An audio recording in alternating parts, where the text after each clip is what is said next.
loading pier where the vessel tied up to load the cargo will be given. The place of delivery by carrier, okay, and the originals to be released at wherever. So the particulars, the particulars are provided by the freight forwarder, okay, and he's given the description of the goods. It says number of packages. There's a number of packages. 1. It is a skid. A skid is like a pallet, but it usually doesn't have the pockets for the forks of the pallet to go into. They have a way of handling it. They hold it at the edge. Okay, they have a way of grasping it at the edge and transferring it. It doesn't put the forklifts into the wooden platform. So it says a skid containing 5 cartons, 10 each quick assistance software, 6 diskettes, smart software for exporters, and then 5 each software kit for PCs, interlink, blah blah blah. These commodities, technology or software are exported from the US and so on. And it gives you the weight in pounds. Okay.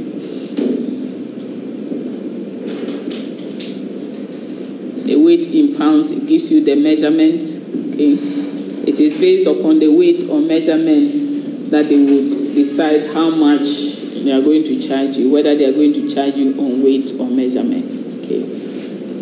Then cartons, yeah, you've said it already. Yeah. So how many kind of bill do you have? How many kind of Types of bill do you have? I can't hear you. Types of bill of ladings. Oh, I would say we have so many types. We have, depending on how they are describing it, we have the straight bill of lading, the house bill of lading, you have the main master bill of lading, and then depending on how would you describe it? Depending on the way it is also claused, steel bill of lading, clause bill of lading. So it's just giving a description of what actually the state of the bill of lading is. Okay? So we have different types of bills of lading. Then they've written freight prepaid. So it means that the consignee has to pay before the goods are released or they are even sent. Then they write the freight charge here, the rate of exchange. If, for example, Ghana cedis, then they'll write here, and then they'll write the package that is per package or whatever, the rate, and it's to be prepaid in US dollars. So here they've told you have to pay US dollars. So it means that even if you are not paying US dollars, it must be the equivalent of the US dollars. But typically they would want to take the US dollars. Then you have the foreign currency that is being used. Then you have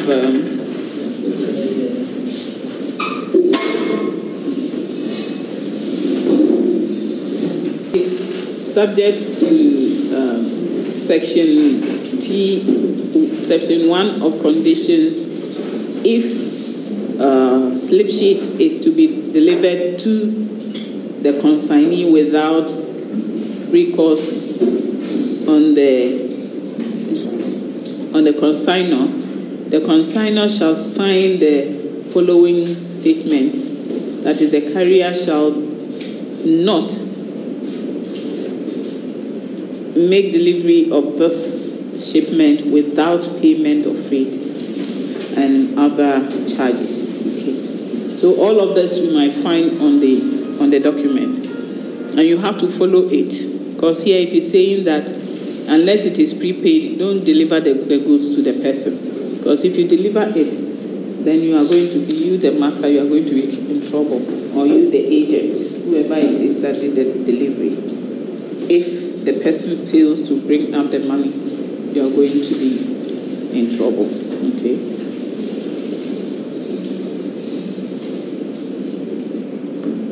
Sign. I'm trying to see where the master is. The master will sign and put a date to it,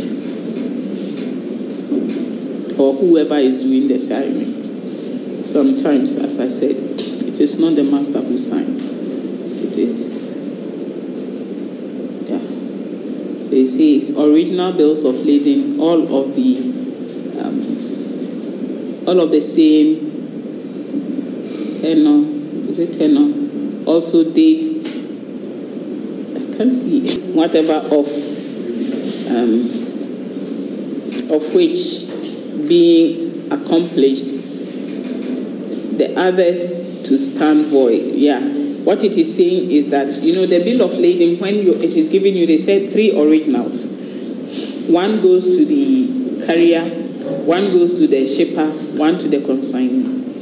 Once the consignee presents his copy and takes delivery of the goods, all the other ones are null and void. You can't use them. That is what it is trying to say here. So this will be the front of the bill of lading. At the back of the bill of lading, you have so many clauses, and we're going to look at some of the clauses. I don't know. I didn't.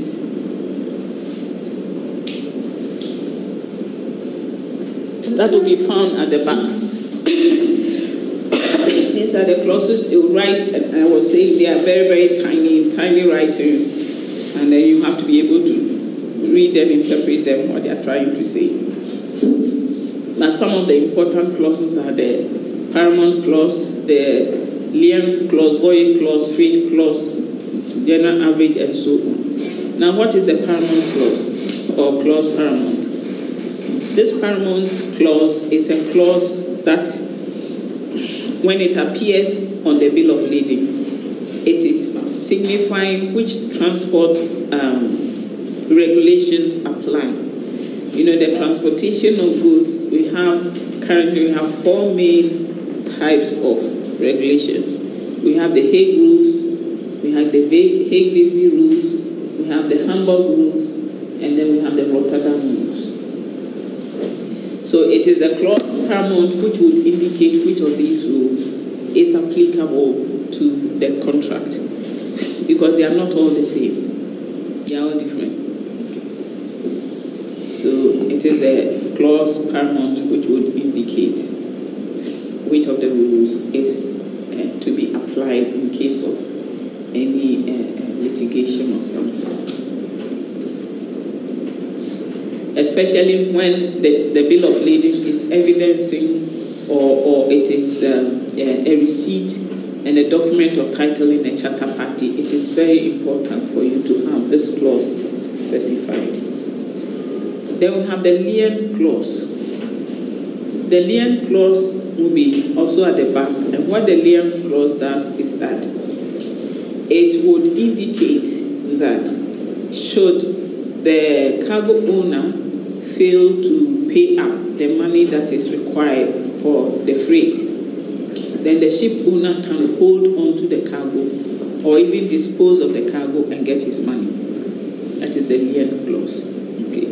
So if, for example, if I may use an example here, sometimes you see that women would send a bag full of clothing to a seamstress, and then the seamstress will spend precious time sewing the clothes, and they don't come to collect it. He has spent his time, sometimes even the materials that he uses are financed by himself. Some of them, they sell the clothes and take their money, and then later on when you come, they give you your clothes. That is exercising a lien. Okay, so if somebody owes you something, you also have something of his in your possession. In this case, the consignee has his cargo still with the ship owner, and he is failing to pay the money. the ship owner has the right to take possession of the goods and sell it to recover whatever is owed him, and then give the remaining back to the consignor. So in that case, he's exercising his lien. Then we have the voyage clause. The voyage clause is a clause which will give information as to how the voyage is going to be prosecuted. When the ship is leaving port, you have to take pilots, you have to take tugs, you have to go to the ports. As I said, the ports have to be visited in a certain rotation and so on. And also whether you can carry deck cargo. Deck cargo is cargo that is put on the main deck, so that if the sea is rough, the cargo will be affected. So the voyage clause would specify whether you are allowed to put cargo on deck or not. So the voyage clause will specify that. Okay. So when it is put there, it lists those exceptions or those things that can pertain within the voyage, and the vessel will still be within its right. Okay. So you have the voyage clause